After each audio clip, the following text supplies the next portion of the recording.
Hi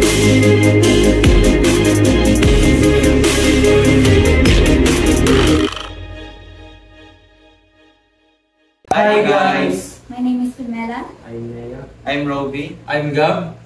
And you're watching PLC Podcast.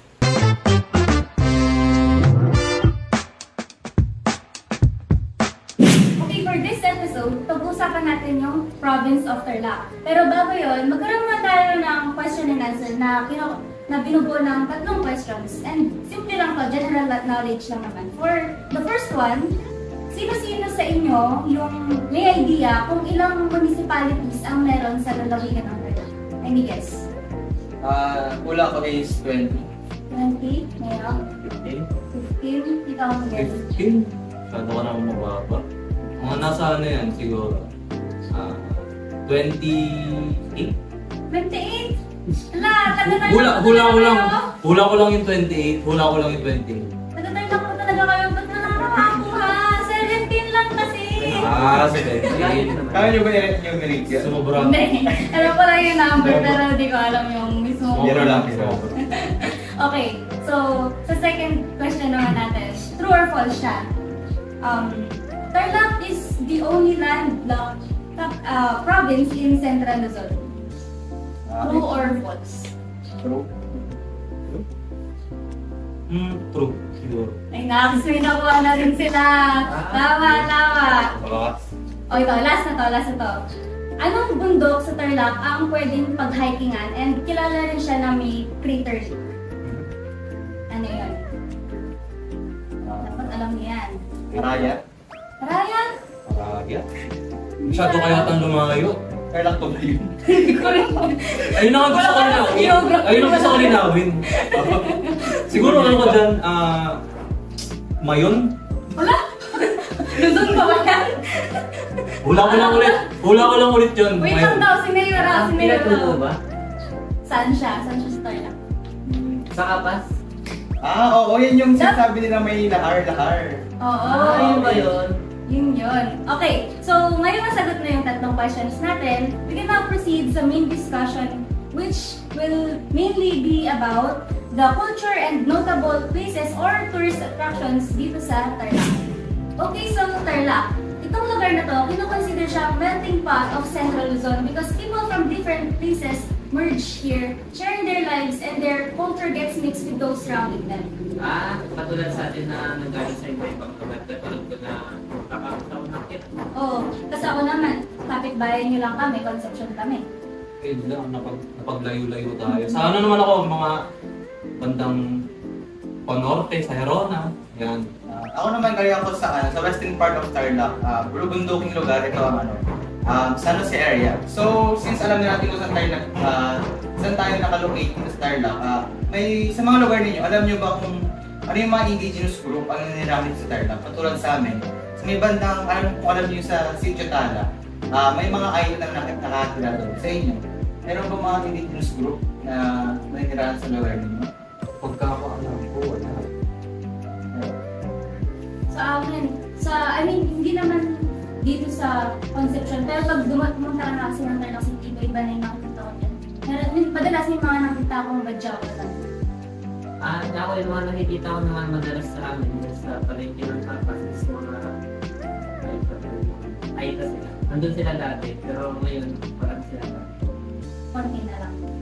So, dahil galing tayo sa iba't ibang lugar, sa mga places kung saan kayo galing, sa government nyo, may mga naging project ba na naging notable or nakatulong sa community nyo?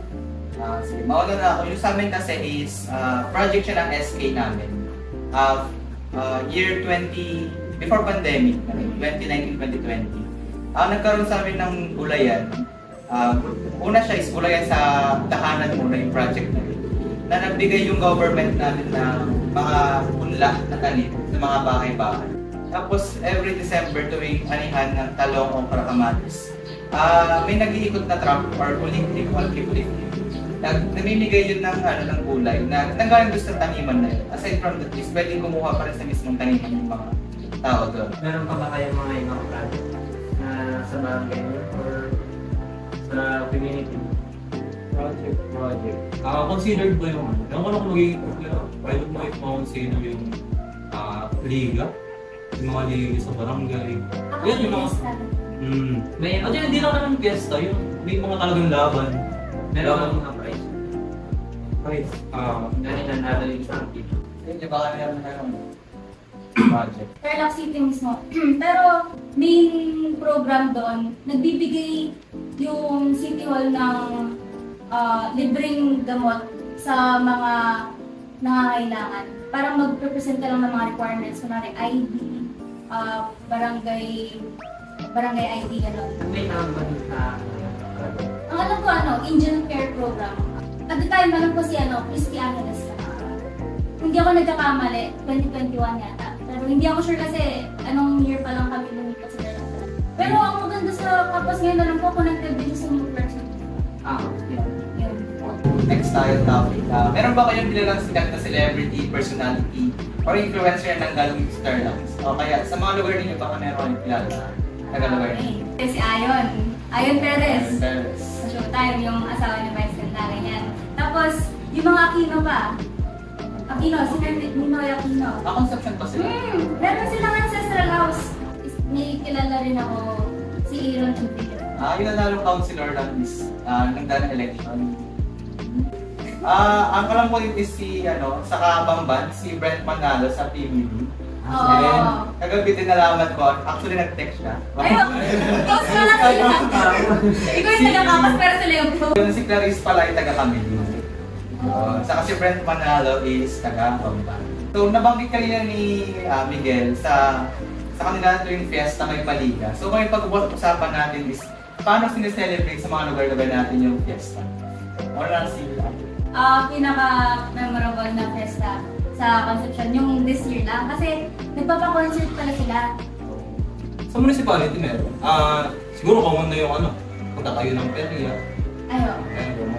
Common na yan. Tapos, first day ng, kasi 2 days yata or 3 days yung fiesta sa akin.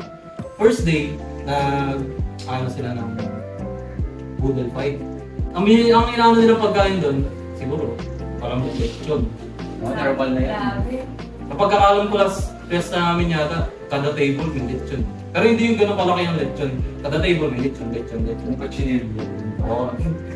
Since pag-uusapan naman natin yung fiesta, normal na sa fiesta yung mga handaan.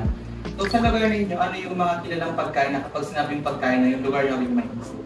So sa amin pag Burgos, meron kasi sa Burgos may isang cafe doon na ang nag-offer sila ng mga exotic, exotic food. Meron kami fried food.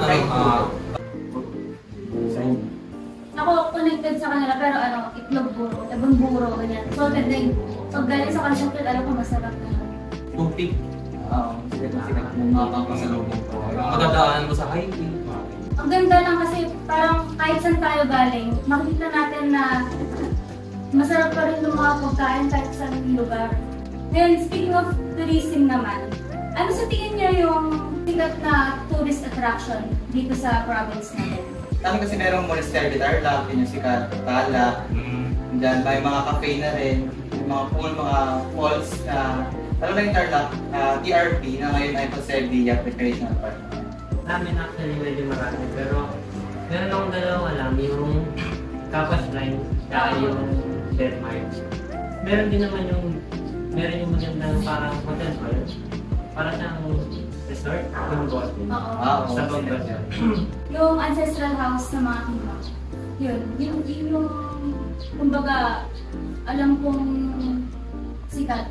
So, para sa last topic natin, paano may ipopromote yung Tarlac sa ibang tao? Nabisitahin nila, hindi kaya? Parang i-vlog ko siguro yung lugar na parang i-picture ako. Ipopost ko sa social media.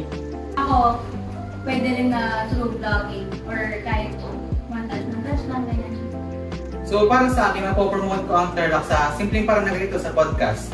Dahil sa podcast, katulad ngayon, narinig natin yung mga magandang tanawin at mga produkto sa Tarlac na makakapag-hikayat sa mga turista na puntahan ng Tarlac. Kayo, ano yung masasabi sa mga viewers natin para mas lalo sila maingganyo na pumunta rin sa Tarlac? Kung nature lover ka and adventurous ka, halika na sa Tarlac. And para sa akin naman, kung mahilig ka sa arts, ganyan, maraming museum dito na pwede mong bisitahin.